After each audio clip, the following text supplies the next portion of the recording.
So, how's your relationship? Is it what you want it to be? I'm talking about your relationship with food. Many of us struggle with it. Hello, and welcome to Living Well with Robin Stoloff, empowering you to live a healthier life. I'm so excited for this podcast episode today because we are talking with someone who knows all about this. Rachelle Heinemann is a licensed mental health counselor based in New York City and Brooklyn. She specializes in the treatment of eating disorders and emotional eating, as well as exercise addiction and body struggles. Thank you so much for joining us. We appreciate it. Well, thank you so much for having me. I'm excited to be here. Our relationship with food starts at a very young age. We're taught food is comfort, food is joy. We cannot really separate our emotions from food, but as we get a little bit older, sometimes we get an unhealthy relationship with it. Talk to us about your background, what you do, how you help people, and what you really can help us with. Yeah. So primarily my specialty is treating people with eating disorders. And when I think of eating disorders, I think of it as a continuum. So we have healthy relationship with food here, and we have a full-blown eating disorder here. And most people fall on the continuum. So when I say an eating disorder, I say anywhere on the continuum of a poor relationship with food. Um, that could be struggling with restriction, binging, purging, just obsessions about food, poor body image, complicated relationship with exercise, Yes, all who that kind doesn't of fall stuff. into that at some point? As you said, it's a Exactly. continuum. You don't need full-blown anorexia to have an eating disorder. And that's something that we should just clarify right up front. Exactly. I Yeah. think In many people fact, do. a very, very small percentage of people actually look like they have an eating disorder and they look emaciated. Most people who struggle with eating disorders, and this is actually the full blown eating disorder, don't even look like they have a problem. They're the person sitting next to you at work. They're the person who's dropping their kid off next to you. I mean, like they look normal. A lot of people struggling with eating disorders actually are overweight and look like, people in a higher BMI. So this is the Yes. kind of thing that we can't actually see it with our eyes. It's really what's internal, what's in our minds, what our thoughts are, what our behaviors are. That's more important. Since the pandemic, you started working a lot more with people online, which you continue to do. And Mhm. first of all, what are the most common types of eating disorders and what are people coming to you with the most? Yeah, well, so the main categories of an eating disorder is either anorexia, bulimia, binge eating, and then what I actually see in real life most often is the not otherwise specified category. So it's people who don't fall into a category of anorexia, bulimia, or binge eating. They kind of go from one to the other. They have some of this, some of that. So maybe if they were looking at the criteria, they wouldn't necessarily fit into one, but they really struggle with their relationship with food. It feels really chaotic. Almost their happiness is tied into how they look and feel that day with a number that's on the scale. And their food behaviors are dictated by, again, how they feel that day. Is it mostly Uh, women? Mostly women? the majority of women, but there are so many men who struggle with this. And I don't know if that number is that way because sometimes men don't speak out. Yes. So Hmm. we don't That know. happens. Yes, yes, And yes. over the pandemic, unfortunately, the increase for younger and younger kids has gotten so out of hand. Kids who are 12 and 10 and 8 years old with eating disorders it's become a real issue. That's really scary, and I don't think the internet helps much with that, with Instagram and people snapping pictures of themselves with filters and Oh, fixing it's it, making terrible. themselves look perfect, and it really is, and I can't get over that, but that's a whole nother that's another podcast episode. Yeah. But we are so focused on that, and I have to say, I believe, and I'm sure you agree with this, it's much more focused on women's Hmm. appearance as opposed to Yeah. men. You'll see anchors on television. The men generally are older and the women are generally younger. That's just kind of the way our society Hmm. unfortunately is. And there's a lot more pressure on women to look a certain way. But even if it isn't about appearance, sometimes it's about emotions. Somebody's upset and they eat. Somebody's happy and they eat. You said earlier before we started recording that you really can't separate your emotions from food. It's just intertwined in us, but we want to try to find a way to have a healthy relationship. So, where do we start? How does that actually begin? Yeah. So just kind of going back to that piece to manage expectations, not to assume that the end of this goal is to completely differentiate our emotions from our food experience, that's not possible, nor is it what we want. We want to connect over food. We get comfort out of food, and that's totally fine if you're aware of it and you do it intentionally. Now, separating that out is obviously a lot harder to do than it is to say. But, my very first question to somebody who's struggling with, and this is also more binge eating or just eating that feels uncontrolled, it doesn't have to be what we call a binge, is are you eating enough during the rest of the day? So if you're just, your favorite place to go at night is the fridge or on the weekends, are you getting enough food during the day? And if you are you allowing yourself to eat all types of food? Do you feel restricted in any sort of way? And that could be in the types of foods that you're eating as well. Because when we feel restricted, oh yeah, we want more of that. Yes, So yes. making like an all Human foods fit nature. model. Yeah, Exactly. yeah. All foods fit model where no, we're not going to be eating Doritos for breakfast, lunch, and dinner. But if Doritos are something that you're not allowed to eat, then you're going to be eating them. Yeah, that's sort of kind of the way it is. And, I over the years have, first of all, let me just say this. I'm from an Italian family. Food is the center of the world and the universe. Growing up, that's how it's always been. My parents were always a little overweight. Most people in my family were a little overweight. I've always been, up and down, trying to lose 5 or 10 pounds here and there, but never really struggled with my weight, fortunately, because I was always very active and so forth. As I'm getting older, it's getting harder and harder. But I was always taught, food, food, food. It's everywhere.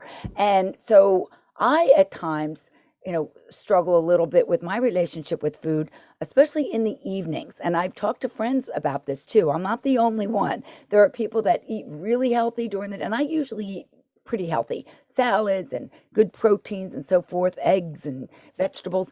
And then when it gets to the evening, I want to have like a little sweet or something. I get a little craving for something, and that's when I want to eat. And it's almost like a calming thing. I've said this to people before. If I were a smoker, I would be having a cigarette, but I'm not a smoker. So it's a way to just sort of wind down and bring the evening to an end. And I don't want it. I don't like it, but it seems like just something that's intertwined in me. So what would you say to someone like me? I'm going to get some free advice now. What would you say if you were talking to somebody that came to you with that and say, okay, well, let's break this down, I'm sure. Like, let's look at this a little bit more. So how would you analyze me, I guess? Yeah. Well, so maybe, Robin, you're not going to love this, but I think, do you allow yourself to eat sweets earlier in the day when it's lunch? No, I do not. I eat like vegetables and fruits and, you know, that sort of thing. And I actually don't even have sweets in my house. You know what I'll have? Like a power bar or something like that'll be my big thing. But I won't buy ice cream. I won't buy candy, cookies, because I know myself. I just know myself. It's not in my refrigerator because it will call out to me.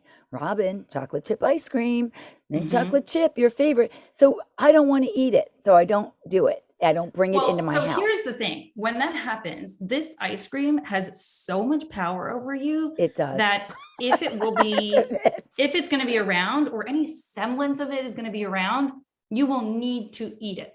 And this is not a process that happens overnight, but the process of incorporating more of this food into your diet, which actually seems counterintuitive. Absolutely. But that's the thing that actually allows us to have it in the freezer and be like, I don't actually feel like having that. That's where you want to get. That's what you want to get to. I know that. Yes. But, exactly. And so if we're, eating only what we call healthy foods, and I use quotations because I don't love using that term. It's kind of nutrition dense or whatever you want to say. Yes. Yes. But when we only have those foods and all the foods that are on the do not eat list, yeah, they're going to have that power over you because we've almost created that dynamic. That's true. That is true. And, I guess I could try that, but, you worry about yourself opening up the pint of ice cream and just sort of, going crazy on it. And that's, an all or nothing mentality, which is probably what you're saying. You don't want that all or nothing mentality. You want to be able to have, okay, I can have a bowl of ice cream if I really want it. And I'm going to put the rest away and I'm done. Not easier said than done for many people. Exactly. And I also think that this is not the kind of thing that you can say, all right, this week, this month, I'm going to work on this. I'm going to have a bowl of ice cream when I feel like it, and then I'm good. This is, you're unlearning an entire lifetime of unhealthy relationship with food. And you think that 1 or 4 weeks of trying this out is going to completely shift things. Well, that's not going to happen. Yeah. But I think over time, once it becomes more allowed in your diet, then it has a lot less power over you. That's a very good point. I really like that a lot. And do you see that a lot? Do people go on kind of a binge? They eat pretty healthy and then all of a sudden, boom, they lose it? Yeah, I mean, that's pretty much what happens all the time. That's why a binge Binge happens for eating the most disorder, part. right? That's what it's called. Yeah. Exactly. I like to say that binging and restricting or dieting, whatever you want to call it, are two sides of the same coin. And the binging is actually the second part. So many people come to me and say, I have a binge problem. Can you fix my binge problem? And I'm here thinking, okay, well, let's actually address your restrict problem, because that's probably what this is. And it's an unpopular opinion. No one wants to be told to eat more. They have a problem with eating too much. Yes. But I've seen this so often, and it happens every time. I don't think I've ever met someone who struggles with binge eating and doesn't restrict to a certain extent. And when you say restrict, you don't mean not getting enough nutrients, not getting enough, but when you say that, you're saying foods that are off limits. That's what you mean by that. So I mean twofold. Some people actually are not getting enough energy. So they are on, let's say their body, I'm making these numbers up. Let's say their body needs 2,000 calories a day and they're getting 1,500, and technically it's in the realm of average, but it's not enough for their body. That's actually restrictive. So they're not getting enough energy. Then the other one that you're pointing out is much more common, is that even if they do get enough energy, where are the sources? Are you not allowing yourself food groups? And that's what you're going to end up binging on. Absolutely. So how do you work with a client? Someone comes to you and they're just feeling hopeless and helpless. I can't fix this on my own. What do you do? How do you start with them? So I think, first of all, depending on the severity, if somebody is really struggling, I'll set them up with a team. So a registered dietitian that knows a lot more nutrition science than I do might be important. And that's, one of the first things we'll do. And again, looking at the restrictions. So we'll go through a 24-hour recall. What did you eat? Because very often they'll say, no, I have no problem with that. And then when we actually break it down, well, maybe there's something with this and maybe there's something with that. Mm-hmm. So I would really look at what they're eating and then encourage them to gather more information. In the beginning, it's just information gathering. So let's just say this week, let's see what you're eating. And more importantly, what are you feeling before? What are you feeling during? What are you feeling after? And when I say feeling, it could be an emotion. It could be a physical sensation. What level of hunger are you? Are you coming in famished? Because then you're going to overeat at the meal. Yeah. Are you never feeling hungry? Are you always feeling full? What's going on with that pattern? To try to find some more information as to what's going on in terms of your hunger fullness, in terms of how much you're eating, how often you're eating. And then kind of the next step is to connect all those emotions that are in, okay, so around lunch, I feel kind of like aimless. And then I end up going for some sort of sweet, I don't know. And then we kind of pick out themes. Okay, the times where I feel more lonely, more aimless, more languishing, I'm going to go for something that's sweet. So let's unpack that. What's going on with how you're feeling in those moments? So it's a lot of it related, obviously, to your emotions. Now, you always say diets don't work. Why is that? Yeah, well, I have to give diet culture credit because they have really nailed their marketing, in that if you don't succeed at a diet, meaning either you lose weight and gain it back, or you're on a diet and you don't lose weight at all, they have made us believe that we're the problem and that we have to go on another diet and pay for those products in order to get results. So, I do have to hand it to them in terms of business strategy. They've definitely nailed that.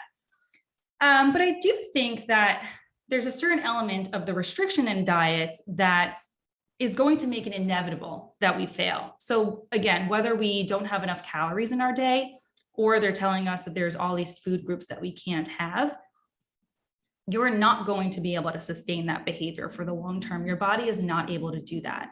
So on a biological level, if you don't have enough calories, your body will go look for food. Our bodies are programmed to maintain homeostasis, and it wants to stay at a certain level for us to be able to maintain all our bodily functions. Our heart, our lungs, our vitals, those are important. And so if it doesn't have enough energy, it's going to look for it. It's going to make you look for it. And it's probably going to go to the quickest source of energy that it knows, which is sugar. Yeah, nobody craves carrots or broccoli. Oh no, I overate broccoli. Oh no. Yeah, so that's something that is true. And it's sugar. It's sugar is the thing. Or sometimes people crave salt, a sweet, either a sweet or Mm-hmm. something that's a crunchy. I remember years ago doing an interview with somebody talking about these categories of, somebody craves like a milk product or a salt. Everybody has their thing that really feels like they can't control it. They have to just Yeah. sort of either stay away from it or just try to put it in control. So, what do you suggest to a person to get started? Do you say, okay, we'll buy that ice cream and just see how it goes? Or do you say, let's work these other issues out first and then start adding Yeah, this? well, I think that it's simultaneous, but it is more so the quote behavioral change that happens first. I would recommend before you do anything to buy the book called Intuitive Eating. It's a wonderful book and you can use it as a guide. So it's not just I picked up bits and pieces and okay, Rachel is telling me to go buy a pint of ice cream, but now what? So it's more of a guidebook Sure. than just a couple of Intuitive eating. Okay, well, that's good. Yes. And yeah, who? it's by Evelyn Tribole and Elise Resch. It's a wonderful book. And it's just it before jumping into anything, I would recommend people gathering more information because ultimately, if we have in the back of our minds that the goal is to lose weight, none of this is going to work ever. And so I would say the very first thing is to challenge why do you want to lose weight? Is it because of health? Well, is there another way that we can actually obtain health? Is there a more accurate marker of health? What are your blood numbers saying? What's your A1C, your sugar? What is your thyroid? What are your thyroid numbers? What are your vitals, your pulse, your blood pressure, all that stuff? And so I would I would challenge you if this is for health purposes, are you actually not healthy? And if there's another reason, if you have poor body image and you really just want to feel better about yourself, what is it that you're actually trying to attain? So I'm going to be successful. I'm going to be well liked. I'm going to be loved when I'm in this body. Well, that's not going to happen. And so if that's the issue, then that's what we have to address. So I would say teasing out this is not a weight loss program. It's never going, I mean, you might actually lose weight, you might gain weight, I don't know. But the point is that going in with the mindset of I'm going to lose weight, it's going to backfire. So I would Mhm. say challenging that, and then going in with your guidebook, the intuitive eating, is to continue to challenge, making all foods fit, getting the ice cream, incorporating it into your daily routine if that's something that you're interested in, making sure that you eat regularly so that you're not going these really long periods of time without eating, and more specifically that you're not going until you're famished, starving, and you're Yes. hangry And a before lot of you're people will eating. do that. They'll get busy at work and they'll forget to eat and then they binge something at 3 o'clock. And it's just a bad cycle to get into that. And have always said this, and I Exactly. think it's a great idea. And any nutritionist I've ever spoken with says, just try to pre-plan a little bit. Try to just Hmm. prepare in advance. It's so much easier when you're not just winging it and you kind of have an idea. I mean, my husband, every day when he goes to lunch, he packs his lunch. He packs two lunches because he likes to eat, but it's always like chicken and rice and broccoli and like really, really healthy stuff. So he doesn't have to go out or order a pizza or wing it. He doesn't eat like that anyway. He eats really healthy, but every day he does that, and it's like that's terrific. I work from home now, so I just eat, and that can be a problem. That's a whole nother issue we have to talk about. People Hmm. working from home and having to sit next to the refrigerator as they're going through their day. They're bored or they're taking a break. They open their fridge. That's another issue that I'm sure you've heard lately since Yeah. people have since the pandemic, and a lot of people put on that, the COVID-15 they call it. Yeah. So, but But but that's I think also a place where food journaling and writing down what's going on. I feel bored and then I'm going to the fridge, and then I feel this and I'm going to the fridge. That also will help us understand where the problem actually lies. I love that you said that because when I hear food journaling, I think about I ate, 4 grapes or whatever. I ate this, I ate that. And sometimes Who eats four I eat, grapes? well, I'm just throwing it out there. I'm I just just said, kidding. right. But I'm just saying, like, sometimes I'll eat a salad with 10 things in it. And I'm like, I don't even remember what I ate. What is in that salad? So I love food journaling when it comes to like how you feel. That's a great thing to write down. I felt angry when I ate this, or I felt sad, or I felt bored, Hmm. because then you can pinpoint exactly what you do, what you eat when you feel a certain way. And that's a good starting point. I like that a lot. So is that one of the things you recommend? Yeah, of course. And I think that even before you change anything, I would do that for a week or a month just to gather more information. And then in that, I would throw in what's my level of hunger fullness. So you know at what point you're starting to eat, at what point you're finishing to eat. We want to start when we're comfortably hungry, and then end when we're comfortably full. And then once you have that information for, let's say, 1 to 4 weeks, then you can start to change some things around. How often do you work with people? How do you work with them? Is it one-on-one? Is it group? What do you do? Yeah, so I work with people mostly one on one, some people more than once a week, on average, once a week. And, this is more so teasing out their individual relationship with food. So, I'm a psychotherapist and we have a deep dive into their emotional experience and their history and depression, anxiety, and Oh trauma, man, and you all must that hear kind of some stuff. stories, I'm sure. Yes, I definitely have some stories. But I think, just kind of branching out a little bit, I recently started my own podcast to kind of help people a little bit more. It's called Understanding Disordered Eating.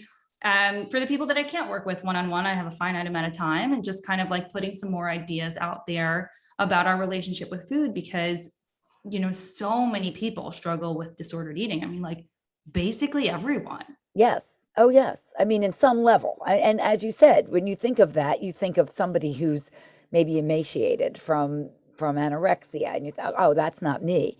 But it's Mhm. just basically an unhealthy relationship with food, disordered eating. Again, what is the podcast called? It's called Understanding Disordered Eating. Disordered So eating. Okay, and that's wherever you get your podcasts? everywhere you get your podcasts. Yep. Oh, that's great. Okay, well, I'm going to put that in the show notes as well. And where else can people reach out to you if they'd like to get some more information or start working with you? Yeah. So either on Instagram, I'm R Heinemann LMHC, or on my website, it's RachelleHeinemann.com. Rachelle Heinemann. I said that Yes. incorrectly in the beginning. I victimized it. Rachelle It's such an Heinemann. impossible syllable to say if you didn't grow up saying it. So It's hard to say, but I think Rachel. Okay, I got it. you Thank you got so it. much for joining us. It was very good information. You helped me a little bit, which I I'm glad to appreciate. hear. Yes, that was terrific. And all the best to you. Thank you. Thank you. Thank you for being with me today for Living Well with Robin Stoloff, empowering you to live a healthier life. Please subscribe and we'll keep you updated on our most recent episode. Until we see you next time, please stay safe and keep living well.